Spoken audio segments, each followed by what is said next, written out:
কোনো সিদ্ধান্ত ছাড়াই শেষ হয়েছে মার্কিন প্রেসিডেন্ট ডোনাল্ড ট্রাম্প এবং রুশ প্রেসিডেন্ট ভ্লাদিমির পুতিনের মধ্যে বৈঠক। যদিও ট্রাম্প সংবাদ সম্মেলনে জানিয়েছেন ইউক্রেন যুদ্ধবন্ধে পুতিনের সঙ্গে প্রায় ৩ ঘন্টার বৈঠক অত্যন্ত ফলপ্রসূ হয়েছে, তবে এখনও কিছু বিষয়ের মীমাংসা বাকি আছে। যৌথ সংবাদ সম্মেলনে পুতিন বলেছেন ইউক্রেন যুদ্ধবন্ধের বিষয়ে তিনিও আন্তরিকভাবে আগ্রহী, তবে যুদ্ধবন্ধের জন্য এই যুদ্ধের মূল কারণগুলো সমাধান করতে হবে বলেও জানান তিনি। আরও জানাচ্ছেন শারমিন শ্রাবণী। রুশ প্রেসিডেন্ট ভ্লাদিমির পুতিন ও মার্কিন প্রেসিডেন্ট ডোনাল্ড ট্রাম্পের সম্পর্কের উষ্ণতার আঁচ পাওয়া যায় অভ্যর্থনাতেই। আলাস্কার এলম্যানডর্ফ রিচার্ডসন সামরিক ঘাঁটির টারমাকে পুতিনকে হাসি মুখে অভ্যর্থনা জানান ট্রাম্প। তারা পরস্পরের কাঁধে হাত রেখে আন্তরিকতা প্রকাশ করেন। তবে সেই উষ্ণতার রেশ পাওয়া যায়নি দুই নেতার বৈঠকে, কারণ যুদ্ধ বন্ধের ঘোষণা ছাড়াই শেষ হয়েছে ট্রাম্প পুতিন দ্বিপক্ষীয় বৈঠক। বৈঠকে তাদের আলোচনার কেন্দ্রে ইউক্রেনের সংঘাত ছিল জানিয়ে রুশ প্রেসিডেন্ট বলেন একটি স্থায়ী ও দীর্ঘমেয়াদী সমাধানের জন্য এই সংঘাতের মূল কারণগুলোর সমাধান করতে হবে। আমরা জানি আজকের মূল আলোচনা ইউক্রেন নিয়ে। যুদ্ধ বন্ধে প্রেসিডেন্ট ট্রাম্পের আগ্রহ আছে, তবে তার জন্য এর মূল কারণগুলো আগে বুঝতে হবে, সেগুলো সমাধান করতে হবে। ইউক্রেনের বর্তমান পরিস্থিতি রাশিয়ার জাতীয় নিরাপত্তার জন্য হুমকি। আমরা বারবার বলেছি ইউক্রেনের মানুষ রাশিয়ার শত্রু নয়, আমাদের শেকড় এক। তারপরও এখনকার অবস্থাটা খুবই দুঃখজনক। আমরা এই যুদ্ধের অবসান চাই। এ সময় পুতিন বলেন ইউক্রেনীয় ও ইউরোপীয়রা শান্তি প্রক্রিয়ায় বাধা না দেওয়ার পথ বেছে নেবেন বলে আশা করছেন তিনি।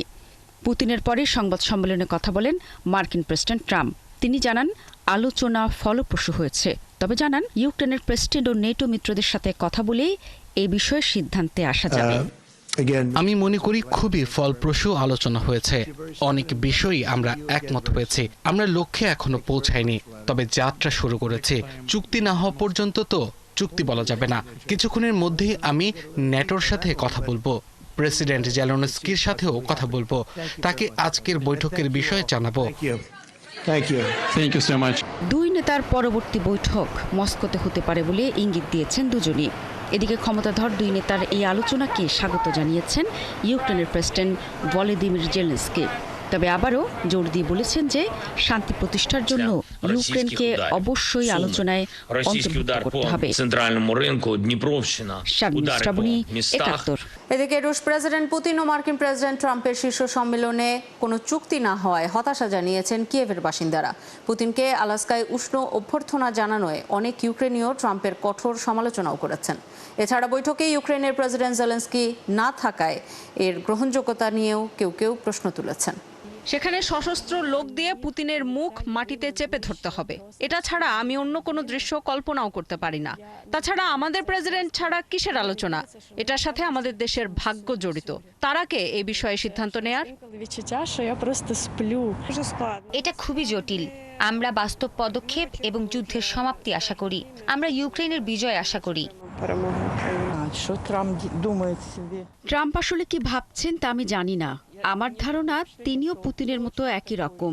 যদি তাকেও সুযোগ দেওয়া হতো তাহলে তিনি অর্ধেক বিশ্বের বিরুদ্ধে যুদ্ধ করতেন, মানুষকে হত্যা করতেন। সারা বিশ্বের চোখ ছিল আলাস্কার বৈঠকের দিকে। আশা ছিল হয়তো যুদ্ধবিরতিতে রাজি করানো যাবে পুতিনকে, কিন্তু হলো না। তাহলে এই হাই প্রোফাইল বৈঠকের ফলাফল কি মোটা দাগে শূন্য? ট্রাম্প, পুতিন কিংবা জেলেনস্কি বৈঠক থেকে কে কি পেলেন? বিবিসির 3 সাংবাদিক খুঁজেছেন তার উত্তর, আর তারা কি পেলেন সেটি জানাচ্ছেন সৃষ্টি ঘটক। দীর্ঘ, মাঝারি বা স্বল্প, ইউক্রেন ইস্যুতে কোনো ধরনের সমাধান ছাড়াই আলাস্কার অ্যাঙ্করেজে এলম্যানডর্ফ রিচার্ডসন সামরিক ঘাঁটি ছেড়েছেন ভ্লাদিমির পুতিন ও ডোনাল্ড ট্রাম্প। বৈঠকের ফলাফল পাওয়া গেছে মূলত 3টি। ট্রাম্প ও পুতিনের মধ্যে কিছু বিষয়ে ব্যাপক অগ্রগতি হয়েছে, তবে সেটি যে কি তার কোনো ইঙ্গিতই দেননি ট্রাম্প। স্বভাবসুলভভাবে বিশ্বকে ধন্দে রেখেছেন। সমঝোতায় পৌঁছানো যায়নি বলেই সংবাদ সম্মেলন শেষ করতে হয়েছে ট্রাম্পকে। যিনি নিজেকে পিসমেকার, ডিলমেকার বলতে ভালোবাসেন, তাকে যে ঝুলিতে শান্তি বা চুক্তি দুটির কোনোটি নেওয়া ছাড়াই আলাস্কার ছাড়তে হলো, এক্ষেত্রে খানিকটা হলেও সুনাম ক্ষুণ্ণ হয়েছে ট্রাম্পের। ট্রাম্প যতটা ম্রিয়মাণ হয়েছেন ততটাই জ্বলে উঠেছেন পুতিন। কারণটা হলো বৈঠকের আগে যতটা বাগাড়ম্বর ছিল ট্রাম্পের, বৈঠকের পর তাতে ভাটা পড়ে। আর যেভাবে দুজন সংবাদ সম্মেলন স্থল ত্যাগ করেছেন তাতে তাদের মত পার্থক্যটাও স্পষ্ট। তবে এখান থেকে কি পেল ইউক্রেন, জানান ম্যাথিউ সাসেক্স নামের এই আন্তর্জাতিক বিশ্লেষক। আমার মনে হয় পুতিন যতটা পারছেন কালক্ষেপণ করার চেষ্টা করছেন। এই বৈঠকে পুতিনের ট্রাম্পের সঙ্গে কোনো ধরনের চুক্তি করার পরিকল্পনাই ছিল না। তিনি শুধু ট্রাম্পকে বিষয়টি নিয়ে ব্যস্ত রাখার চেষ্টা করছেন এবং সম্ভবত এই কারণেই মস্কোতে আরেকটি বৈঠকের আহ্বান জানিয়েছেন। ইউক্রেনের জন্য বিষয়টি আপাতত স্বস্তির হলেও খানিকটা ভয়ও আছে, কারণ যৌথ সংবাদ সম্মেলনে গণমাধ্যমের সামনে পুতিন আবারও ইউক্রেন সংঘাতের মূল কারণগুলোর প্রসঙ্গ টেনেছেন।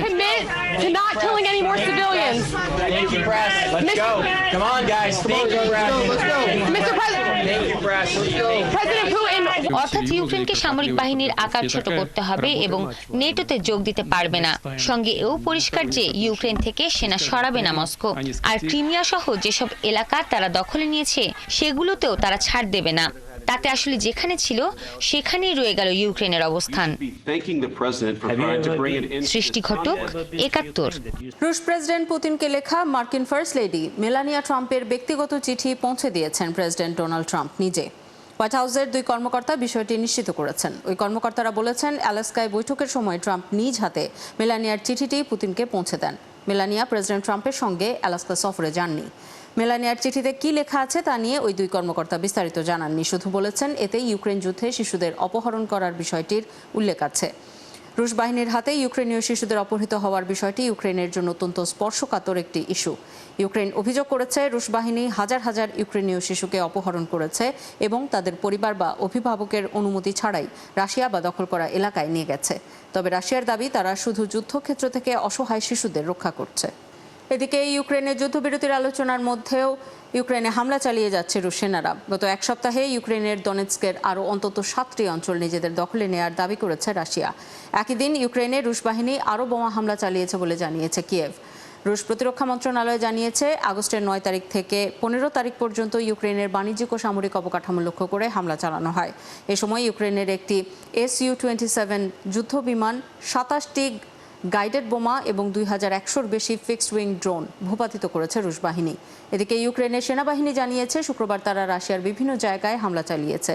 এর মধ্যে রাশিয়ার সামারা এলাকায় সাইরান তেল পরিশোধনাগারে হামলা চালানোর দাবি করে ইউক্রেনের বাহিনী। এছাড়া ডনেৎস্কে রাশিয়ার সেনা ঘাঁটিতেও সুনির্দিষ্ট হামলা চালানোর দাবি করেছে ইউক্রেন।